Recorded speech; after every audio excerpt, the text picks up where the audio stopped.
In the peaceful waters of Lilypond Lake, where dragonflies danced and frogs sang in harmony, lived a little duck named Donny. But Donny had a secret. He was a duck who couldn't swim. Yes, you read that right. While other ducklings paddled and splashed from the moment they hatched, Donny had never taken to water. The moment his webbed feet touched the lake, he'd panic, flap in circles, and end up with a beak full of lily pads and soggy feathers. He tried everything, kicking, floating, pretending to be a log, but splash, he always sank like a stone. And worse, the other ducks laughed. "You're a duck, Donny. Ducks swim, that's what we do." So Donny stayed on land, hiding his fear beneath a feathery smile. He became an expert at running, hopping from stone to stone and balancing on logs. But when he looked out at the shimmering lake, he felt a little sting in his heart. One sunny morning, as Donny waddled along the lake's edge, he heard a cry. "Help!" Near a tangled mess of reeds, a small furry figure was stuck. It was Milo the mouse, his tiny tail wrapped around a stick.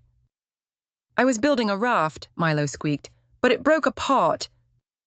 Donny didn't hesitate. He darted across the shore, reached out with his bill, and pulled Milo to safety. "Thanks," Milo said, shaking water from his ears. "You're amazing in a crisis." Donny laughed nervously. "Well, I can't swim, but I can grab." Milo blinked.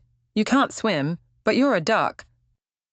Donny looked down. "I know." Instead of laughing, Milo simply nodded. "Well, I'm a mouse who can't climb trees. Everyone's different." And just like that, a friendship bloomed. Every day after that, Donny and Milo played together. They built bridges from sticks, made mud castles, and even invented a game called Log Hop. But one day, Milo said, "Donny, do you want to try swimming again? I'll help." Donny's feathers ruffled nervously. "What if I sink again?" Milo grinned. "Then I'll fish you out, but we try together." So began Operation Duck Paddle.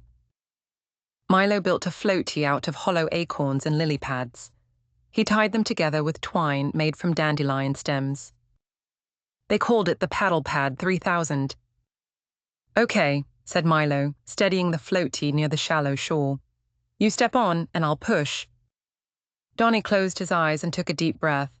One foot, then the other. Splash! The floaty wobbled, dipped, and it held. Please like, share, and subscribe to my channel. Bye.